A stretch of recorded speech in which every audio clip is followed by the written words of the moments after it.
کبھی آپ کو اپنی غلطی کا احساس ہوا ہے؟ کتنے کم لوگ ہیں جو اپنی غلطی کا اعتراف کر لیتے ہیں.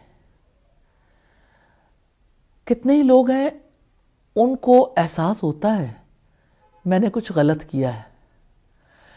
جب کچھ غلط ہو جاتا ہے، جب کوئی خطا ہو جاتی ہے، انسان اسے اپنے اندر دبا لیتا ہے. کسی وقت پہ وہی غلطی ابھر آتی ہے، انسان کو بتاتی ہے میں ہوں. انسان کو جب وہ احساس دلاتی تو وہ پریشان ہوتا ہے، گلٹ میں جاتا ہے، گلٹی کانشیس ہو جاتا ہے.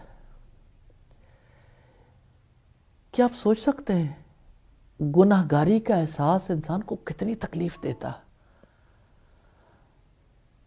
گناہ کا تصور، گناہ گاری کا احساس یوں تو لگتا ہے بڑی نعمت ہے، لیکن جب گناہ کو کوئی راستہ نہ ملے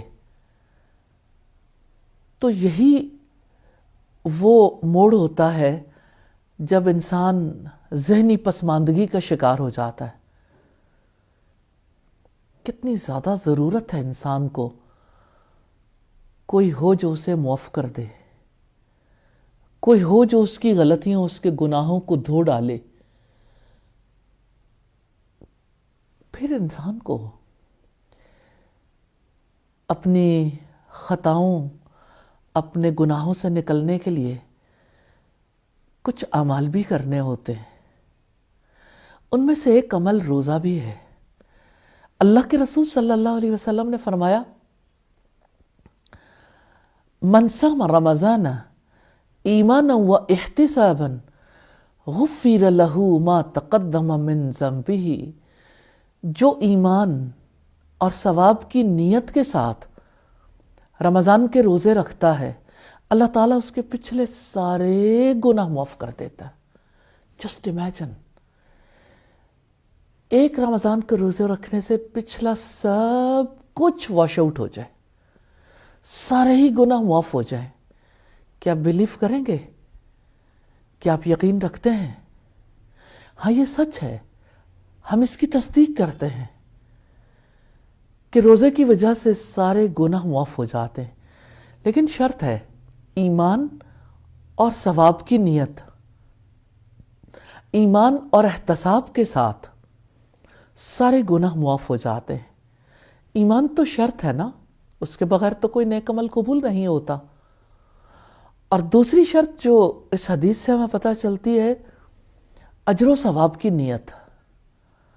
اپنی نیت ہمیشہ ہر کام میں درست رکھیے.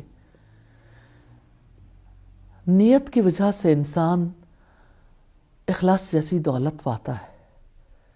اخلاص ہی تو مطلوب ہے. اللہ سبحانہ و تعالیٰ سے دعا ہے